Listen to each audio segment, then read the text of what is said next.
Hey y'all, it's Loretta and welcome to Farming with Fanny. Today we are going to talk about baby chicks, brooders, hens, and chicken coops. I have a hoop coop I'm going to show y'all. We're going to talk about how to take care of them and what they look like growing up and stuff. Now, I hate long interviews in the beginning telling you what it's going to be about, so we're going to get right into it, okay? Now, today I'm going to show y'all my 6 baby chicks. Chicken math is real, okay, y'all? It's really real. I started out wanting 2, and that was 3 years ago. We went to the store and found out you got to buy 6. So we bought 6. And then the next year, I told my husband, oh my, there are so many more different baby chicks that I didn't know about. They lay different colored eggs and stuff, so I want to get some of them. So I went to this farm out in Macedon, New York. They're not there anymore, they retired. But I got 7 more.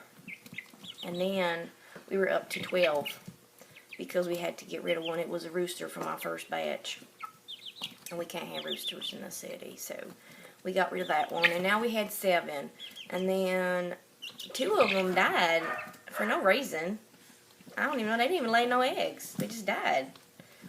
So then we were down to 10, and we moved out to the country, and then, well, we went to the feed store to get some food, and they had baby chicks, and I heard them little cheep, cheep, cheep. They're just so fluffy and cute. I couldn't help myself. So I convinced my husband, God bless him. He agreed to get 6 more if we got rid of like 4 later on.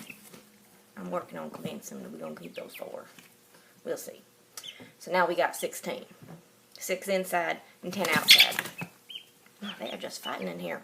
Okay, so I'm going to show y'all my baby chicks. So there's some there.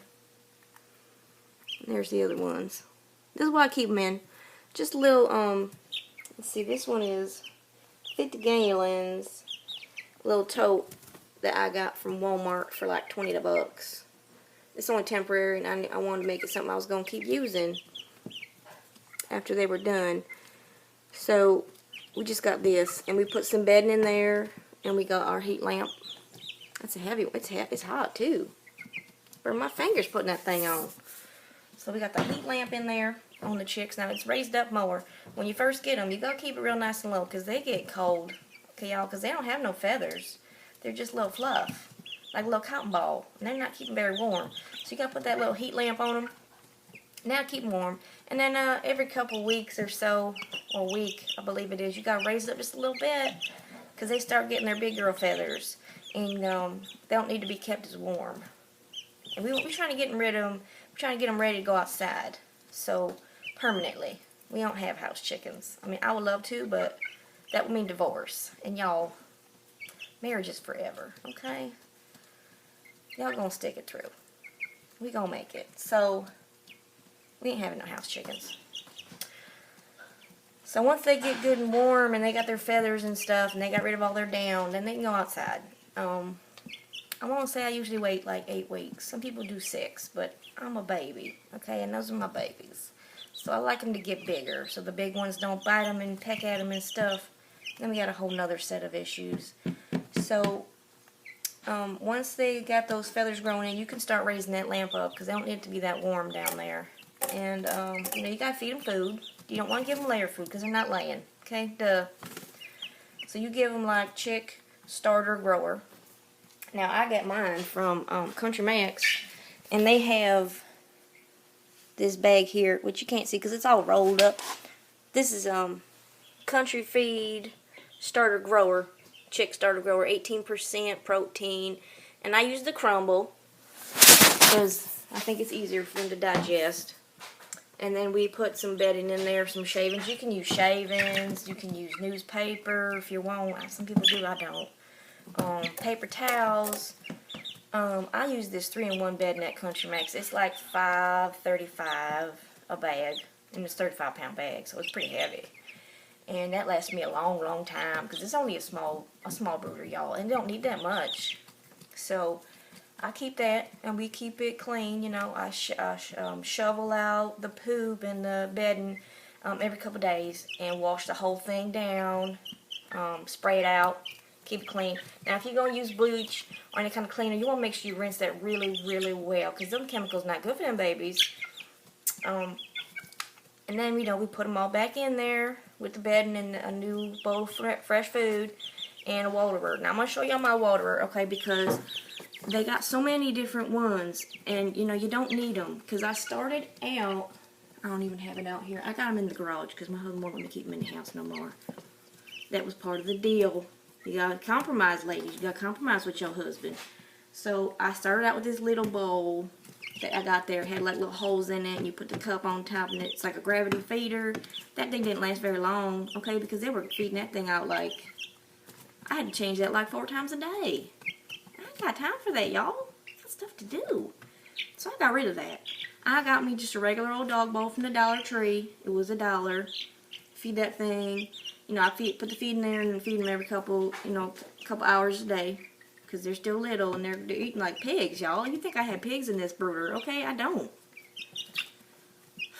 So I got me a water. Now you can buy these chicken poultry nipples. Oh my goodness, I'm spilling it. You can buy poultry nipples on Amazon.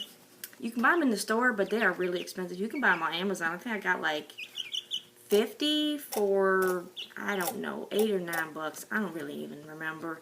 But it was a good deal, y'all. So you should keep them that way. So what I did was I got me this Life Water bottle. You can use any bottle. You can even use like a Hawaiian Punch container or an apple juice container. I put that out there in the run as extra water just in case, because they get greedy sometimes, y'all.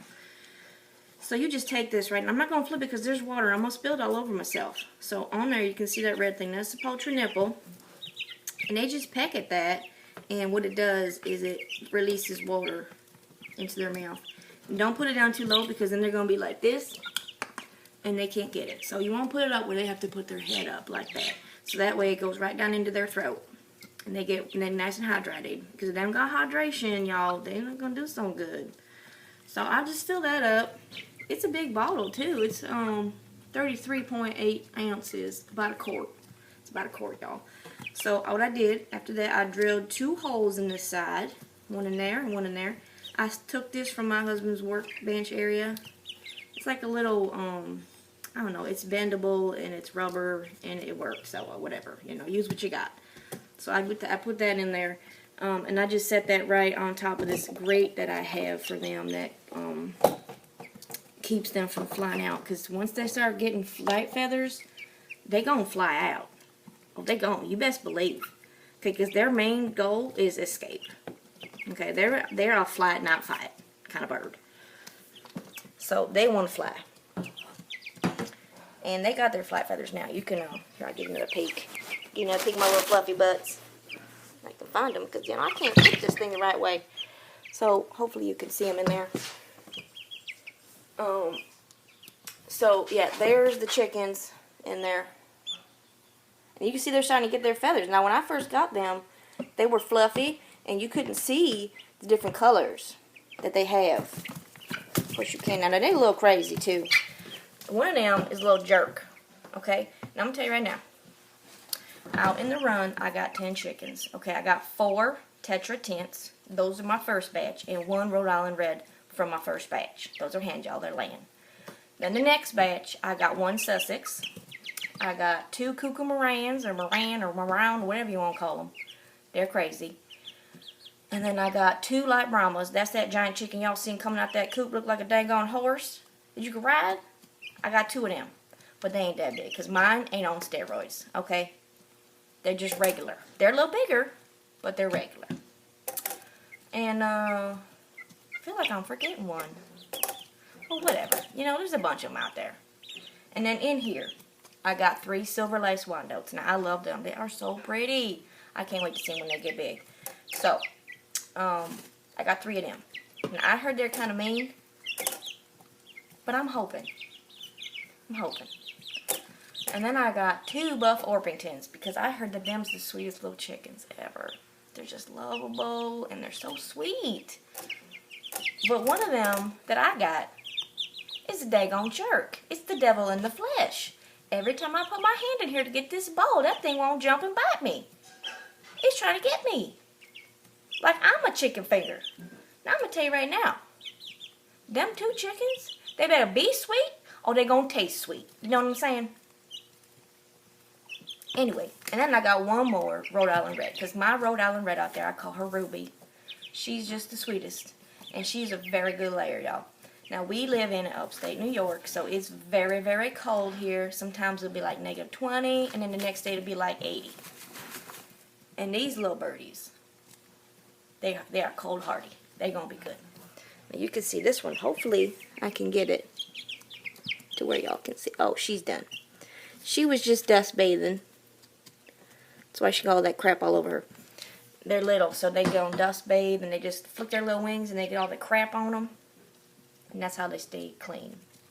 Don't make no sense, but that's how they stay clean. So that's it for the chicken broodies. Now, you can give them also your scraps. Don't give them too big, though, because these are babies, remember. So I will pull grass out from the front yard. We're getting grass now. It's starting to get green here, y'all. So we give them grass from the front yard. I gave them some. I had some flowers. My husband bought me some beautiful flowers. And there's one that ain't doing so well. It's kind of wilty. So I cut some of the leaves off of it. And I put it in the brooder with these little bitties. And they are just loving it. Okay? Loving it. Now I'm going to try to get one. I'm going to try to get one of these chickens so that you can see. I'm going to have to try to set this up here. I don't know how it's going to work. But I'm going to try, y'all. I'm going to try to pick one up. Sometimes they're a little feisty. So you can see. Now you got to pick them up real careful. You don't want to pick them up too crazy because they are... Oh, stop it. That's that nasty one trying to get me again. You a little jerk. Okay. This one...